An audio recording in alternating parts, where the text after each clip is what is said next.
de uma forma mais exigente. E o título que demos à mensagem hoje é que não dá para abrir mão do mandamento do amor se o objetivo é participar do reino. Não dá. Não dá para abrir mão do mandamento do amor se o objetivo é participar do reino. E aí a gente vai ver um pouquinho disso lá no Evangelho de Marcos, que é o Evangelho desse nosso 28º domingo do tempo comum. Evangelho de Marcos, capítulo 10. Lá no capítulo 10 do Evangelho de Marcos, nós vamos fazer a leitura, então, do versículo 17 até o versículo 31. Eu vou fazer a leitura só para dar uma informação também, né? Nos foi pedido a leitura do Evangelho ou do texto que vai ser trabalhado na homilia para facilitar quem assiste depois em casa a reflexão. Então, por isso estamos fazendo essa leitura e vocês nos acompanham, por favor. Marcos, então, capítulo 10, versículos 17 a 31.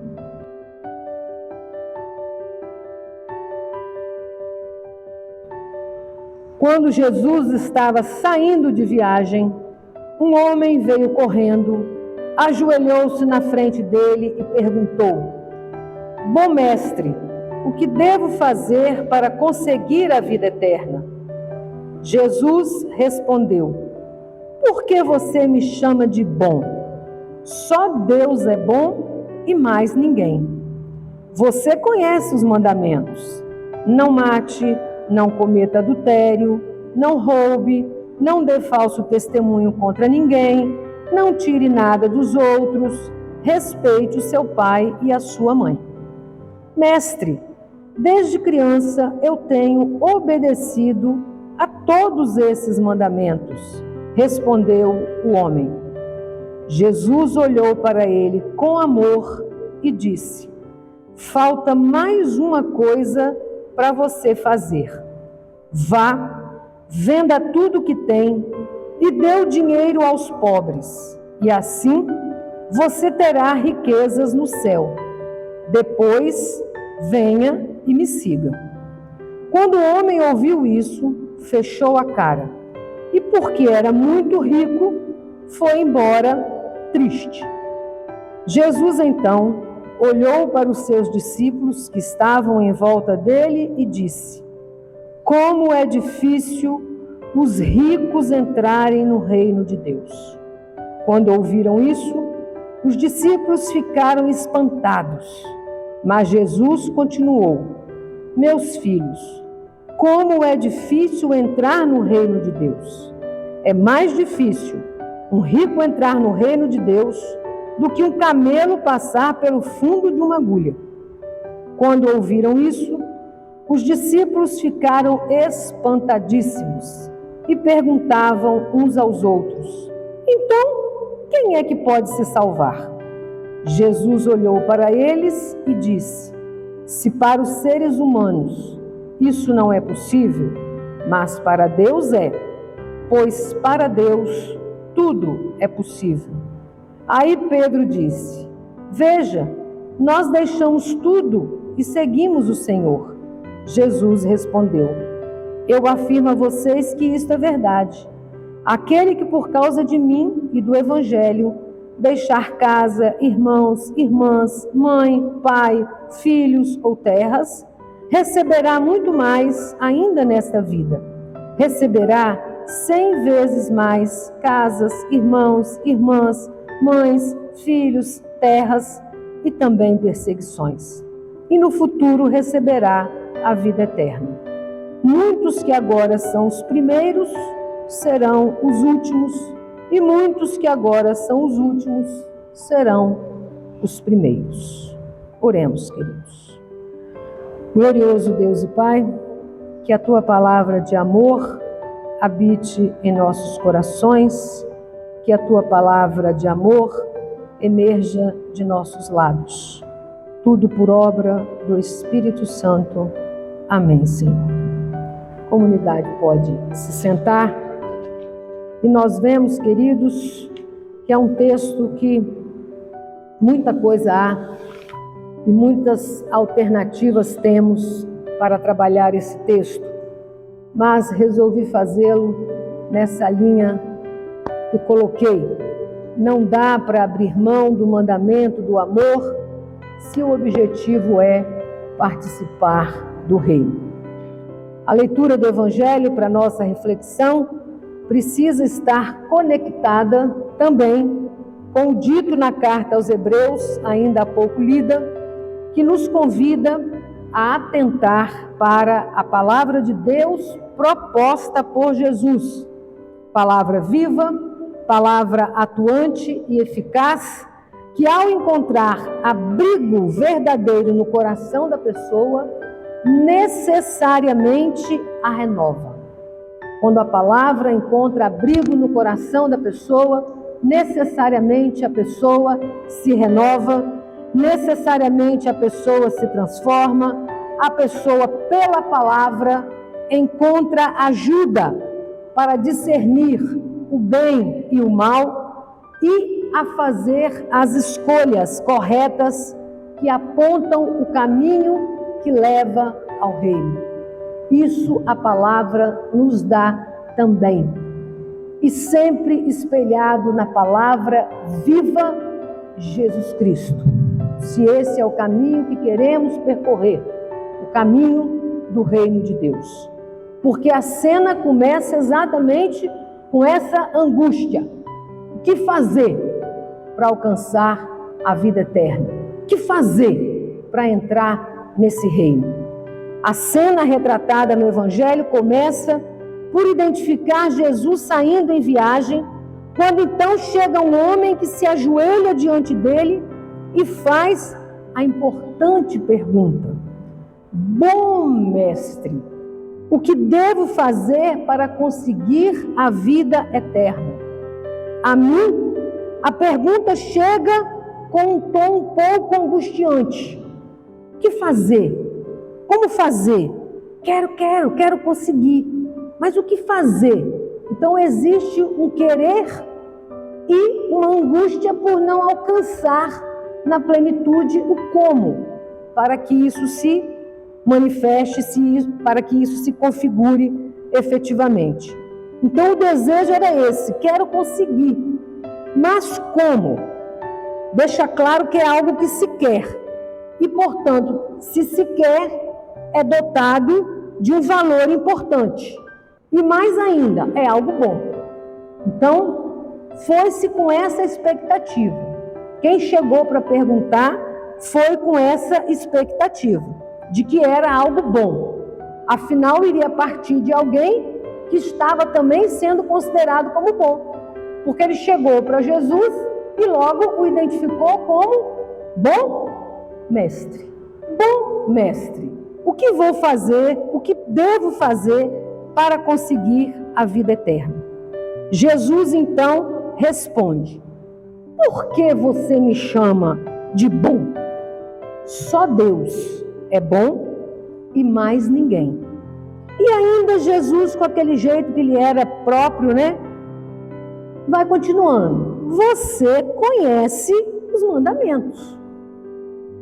Não mate, não cometa adultério, não roube, não dê falso testemunho contra ninguém, não tire nada dos outros, respeite o seu pai e a sua mãe. Apresentando o homem como um conhecedor da lei, Jesus valoriza a sua pessoa.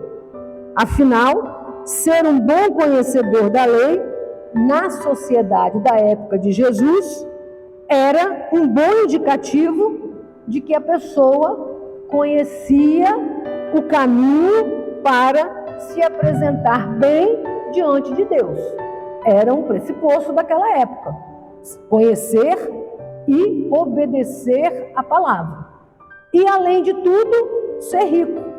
Porque, afinal de contas, a riqueza era o testemunho de que ele era uma pessoa abençoada por Deus. Então, estava ali uma pessoa que conhecia a lei e uma pessoa que, diante da sociedade, era uma pessoa que estava assim com Deus, né? Estava afinadinha com Deus.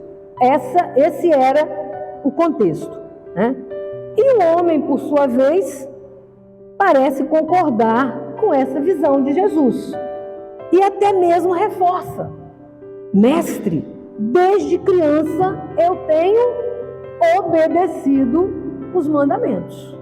Então, desde criança eu tenho obedecido os mandamentos. Quer dizer, está reforçando ainda que ele é uma pessoa afinada com Deus. Mas será mesmo que os mandamentos que aquele homem conhecia estavam sendo vividos? Agora começa Jesus a tocar no ponto central. Será que os mandamentos que aquele homem conhecia tão bem estavam sendo vividos? Porque afinal, uma coisa era saber a lei de cor e até mesmo obedecê-la. Mas será que estava sendo vivida no coração? Assim como lá na carta aos Hebreus nós vemos que o homem que tem a palavra no seu coração é um homem efetivamente transformado, e aí numa linguagem da Bíblia, mas o homem e a mulher que tem um coração onde habita verdadeiramente a lei de Deus, necessariamente tem que ser uma pessoa transformada, uma pessoa renovada. E aí então Jesus vai desafiar o homem a compreender que não bastava apenas saber a lei de cor. Jesus então vai apresentar uma novidade na forma de ver a lei. Essa novidade na forma de ver a lei apresentada por Jesus em seu ministério é que necessariamente a lei impregnada no coração se converte em amor ao próximo. Amor que esbanja. A palavra entra, o amor esbanja. Se a palavra entra e o amor não esbanja, a palavra não entrou verdadeiramente. É aí o X da questão que Jesus vai tratar com aquele homem. Narra o texto que Jesus olhou para o homem com que atitude? Jesus olhou para o homem com amor. São coisas que às vezes o texto a gente deixa passar. Jesus olhou para o homem com amor.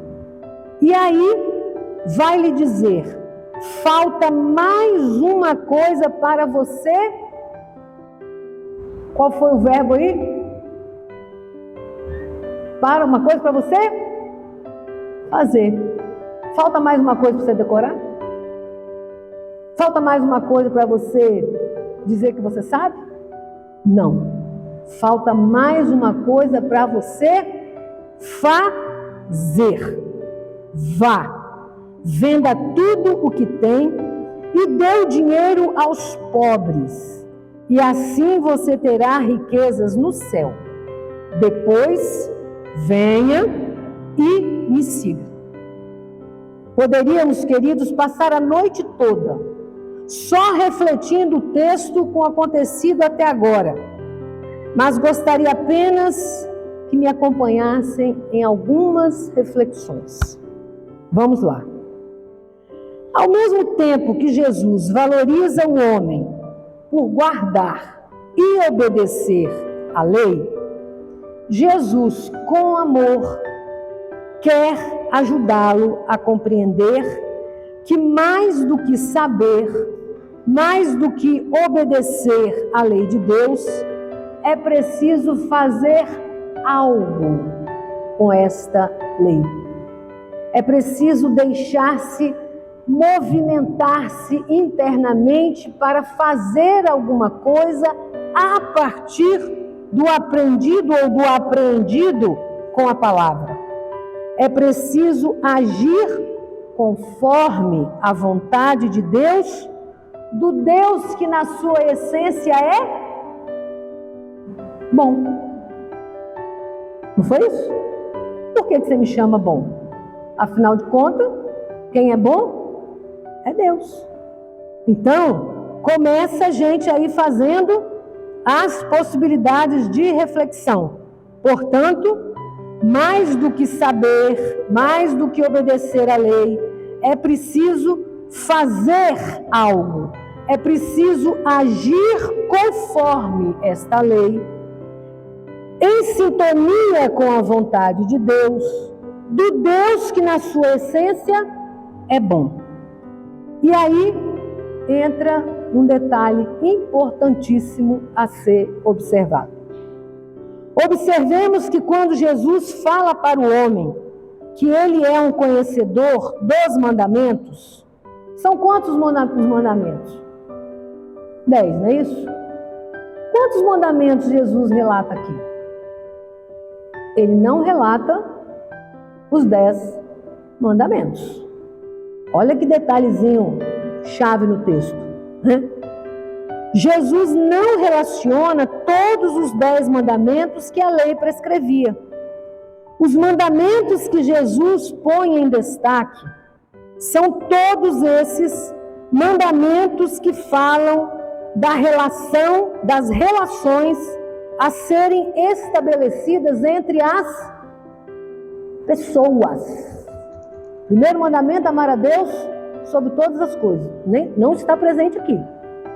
Os mandamentos que Jesus destaca nesse momento são todos eles mandamentos que põem em destaque as relações a serem estabelecidas entre as pessoas, para depois deixar claro que lá, nas relações, que pelo jeito estava faltando alguma coisa. Ele queria que aquela pessoa entendesse, é ali que está faltando alguma coisa. O que eu preciso fazer para alcançar a vida eterna? Jesus quer que ele passe a compreender isso. É lá, meu amigo. É aí que é a chave aonde você precisa, aí é o caminho aonde você precisa fincar os seus pés. Lá estão, naquelas relações, então, estava faltando alguma coisa na forma como esses mandamentos estavam sendo obedecidos e que, portanto, algo precisava ser feito. Falta ainda algo para você fazer. E agora, então, Jesus vai convocar aquele homem para que olhe para o lado, para que olhe para a vida de quem está ao lado, para que olhe das relações que são estabelecidas, como que essas relações estão sendo estabelecidas, que olhe então para as estruturas sociais que geram essas relações e faça daí então uma reflexão para ver que ali há algo a ser feito e o que é necessário para encontrar o caminho pelo qual verdadeiramente se possa alcançar uma vida em sintonia com a vontade de Deus. É ali que você precisa olhar para ver o que é que você precisa fazer. É daí que surge o pedido de Jesus, que endurece a cara e deixa triste aquele que até então tinha chegado parecendo com toda a disposição. E aí, mestre, o que eu preciso fazer para alcançar a vida eterna? Eu quero isso mesmo.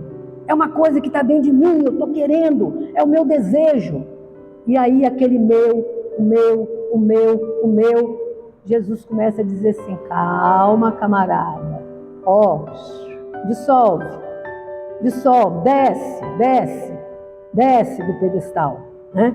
E aí Jesus vai desafiá-lo, porque nesse momento é que Jesus vai então expressar o pedido.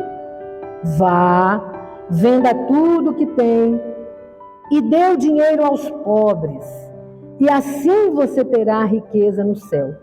Depois venha e me siga. Então, é um pedido e ao mesmo tempo um imperativo, né? Vá, vá. Primeiro, estabeleça relações saudáveis. Estabeleça relações de amor. Estabeleça relações de partilha. Estabeleça relações de compromisso com seus irmãos e irmãs, principalmente os mais desfavorecidos. E aí sim, depois que você fizer isso, você vem e me segue. Vai, vai, vá. Primeiro, reconheça que existem relações de desigualdade entre as pessoas. Reconheça que existem relações de desigualdade entre os irmãos e se solidarize. Não só veja, mas se solidarize.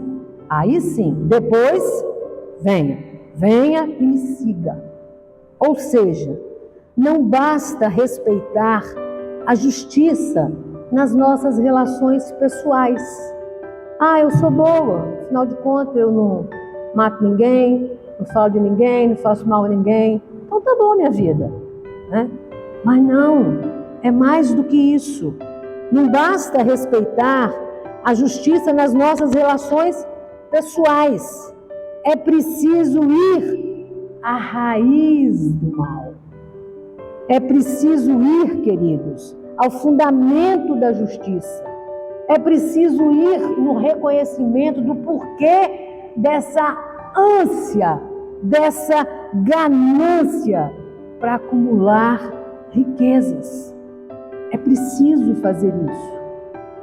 E você só vai fazer isso se essa palavra do amor, essa palavra ativa, verdadeiramente habitar o coração e provocar em você um fazer, um agir em consonância com a vontade de Deus.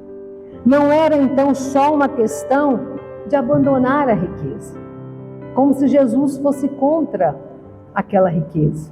Não é só uma questão de abandonar a riqueza.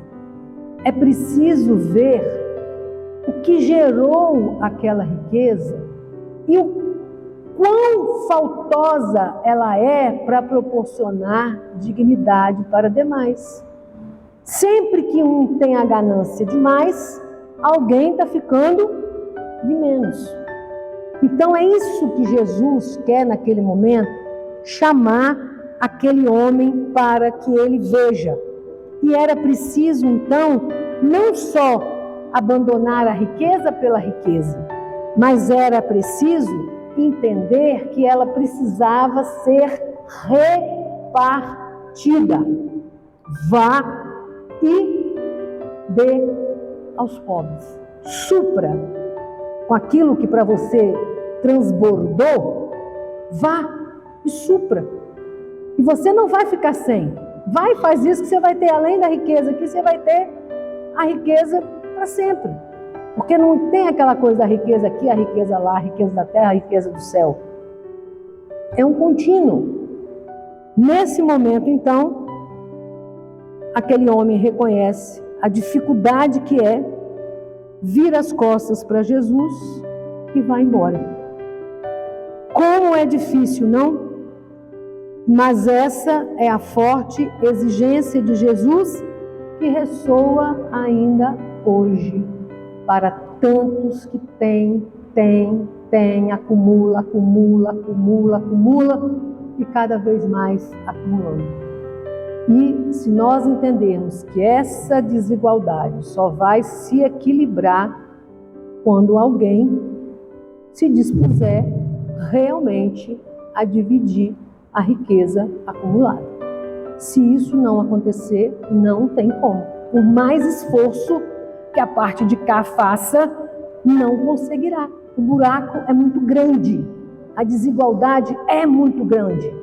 Então vai ter que partir de nós entendermos que esse evangelho que hoje nós pregávamos na escola dominical precisa chegar a esses que têm essa postura para fazê-los mudar essa postura.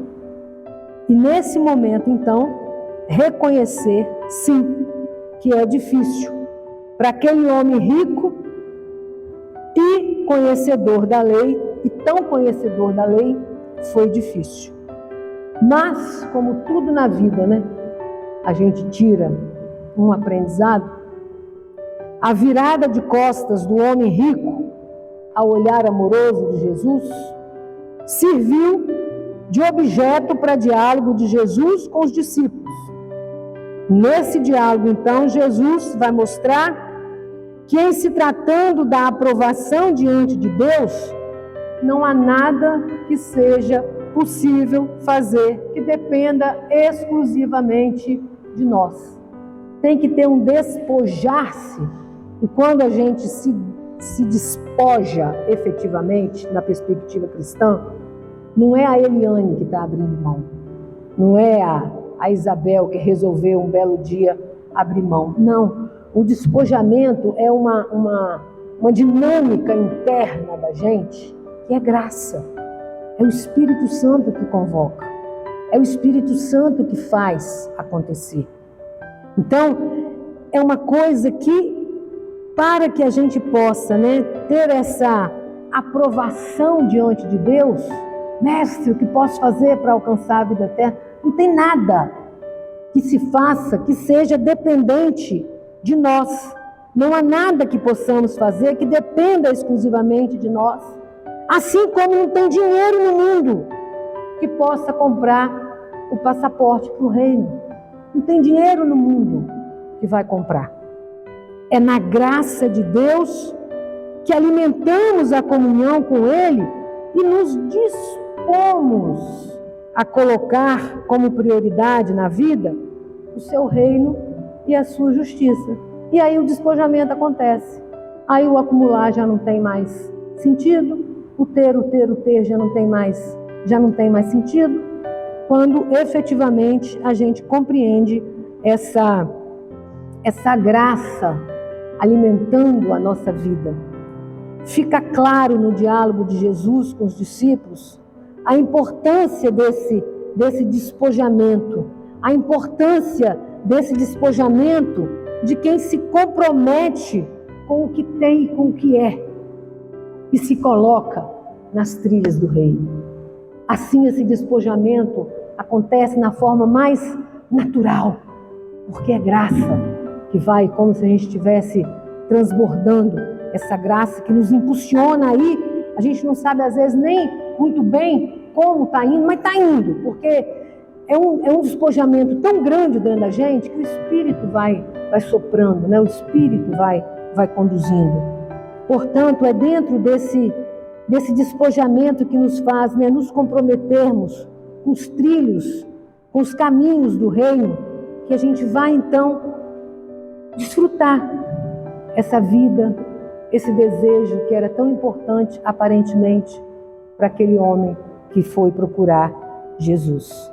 E aí então esse despojamento necessariamente vai passar pela adesão ao reino que Jesus veio anunciar, de justiça e paz, a partir das suas propostas e com os valores por ele assumidos. E o maior desses valores foi o amor. Assim como para nós, para os discípulos também não foi fácil entender a afirmativa de Jesus de que é difícil os ricos entrarem no reino de Deus. Mas é também Jesus que nos garante que isto não é impossível. Para Deus, nada é impossível. Acrescentando que o despojamento envolve as riquezas materiais, como também a nossa forma de ser. O despojamento, ele é completo, do ser e do ter. Jesus, com a sua vida, com as suas propostas, com os seus valores, se apresenta como caminho que leva à vida eterna. Fixemos nele nosso olhar, para que nele sejamos libertos da ânsia pela riqueza, que escraviza o coração, absorve toda a nossa energia, desenvolve egoísmo, desenvolve cobiça e, principalmente, leva à injustiça, à exploração, à desonestidade, ao abuso, atitudes completamente incompatíveis com o caminho do reino, que é um caminho que deve ser percorrido no amor, na solidariedade, no serviço e na partilha. Não dá, queridos e queridas, para abrir mão do amor se o objetivo é participar do reino e alcançar a vida plena em Jesus. Deus possa nos fortalecer nesta compreensão, alimentando o nosso despojamento naquilo que temos, naquilo que somos. Amém.